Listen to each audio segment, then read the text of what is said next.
Батлан хамгаалах эрдэм шинжилгээний хүрээлэнгийн эрдэмтэн судлаачдын судалгаа эрдэм шинжилгээний ажлыг олон нийтэд түгээх зорилгоор тус хүрээлэн Номын Баяр зохион байгууллаа. Номын Баяраар 2025 онд эрдэмтэн судлаачдын тойрвсон цэргийг удирдахын үндэс батлан хамгаалах судлал, батлан хамгаалах салбарт эмэгтэйчүүдийн оролцоо зэрэг 10 номыг танилцуулсан юм. Манай батлан хамгаалах эрдэм шинжилгээний хүрээлэнгийн бүтээлүүд нь батлан хамгаалах судлал, цэргийн шинжилгээ ухаан, батлан хамгаалах үндсэн аюулгүй байдлыг хангах ном бүтээлүүд голлож байгаа. Түүн дээр нэмэх нь одоо Монголын нийгмийн оролцоо, батлан хамгаалах үйл хэрэгт оролцож байгаа байдал, ер нь батлан хамгаалах үйл ажиллагааны дүн шинжилгээний үр дүнгээр гарсан бүтээлүүд голлож байна.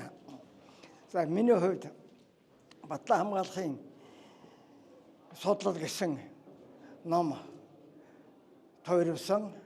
Батлан хамгаалах судлал гэдэг бол өөртөө одоо аюулгүй байдлаас гадна цэргийн шинжилгээ ухааныг багтаасан том ойлголт. Тийм учраас батлан хамгаалах судлалыг хөгжүүлэх хэрэгтэй юм аа. Батлан хамгаалах судлал аль ч улс оронд байдаг асуудал.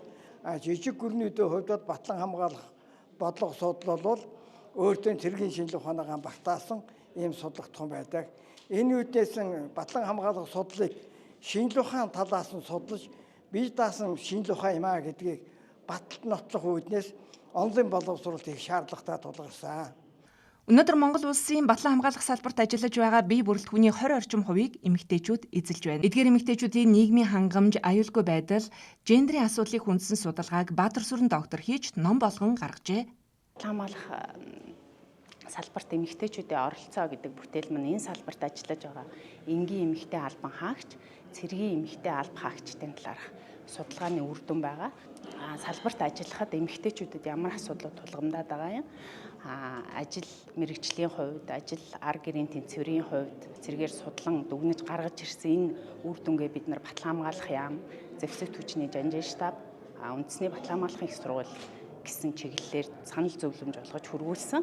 Гендерийн талаар баримтлах бодлогоо 2024 онд эхний шатыг үнэлсэн байгаа. Энэ үнэлгээний үр дүнд бид нар ямар ололт амжилттай байсан, давуу талууд нь юу байсан, цаашдаа юу анхаарах ёстой гэдгийг мөн судлан дүгнсэн, энэ үр дүнгээ оруулсан. Бүтээлийнхаа 3 дугаар бүлэгт бол өөрийнхөө сонирхон судалдаг гендерийн талаар гаргасан эрдэм шинжилгээний өгүүлэлт байхад төврийг оруулсан. Энд нь ялангуяа нэгдсэн үндэсний байгууллагаас баримталж байгаа 13-25 тогтоолын хүрээнд эмэгтэйчүүдийн оролцоо, энхийг сахиулах ажиллагаа нь ямар байгаа вэ? Монгол улс тэр бодлогыг яаж баримталж байгаа вэ гэдгийг гарган ирж дүгнсэн. Мөн одоо хүүхдийн эсрэг хүчирхийллийн хүрээнд одоо эцэг эхийн хуулийн мэдлэг яаж нөлөө үзүүлж байгаа вэ гэх зэрэг тийм өгүүлбэрүүд багтсан юм бүтээл байгаа. Батлан хамгаалах эрдэм шинжилгээний хүрээлэнгээс зохион байгуулсан Номын Баярт батлан хамгаалахын сайд Бямбцогт зэвсэгт хүчний жанжин штабын төлөөлөгчид, шинжилгээ ухааны академи болон батлан хамгаалах эрдэм шинжилгээний хүрээлэнгийн эрдэмтэн судлаачид оролцлоо.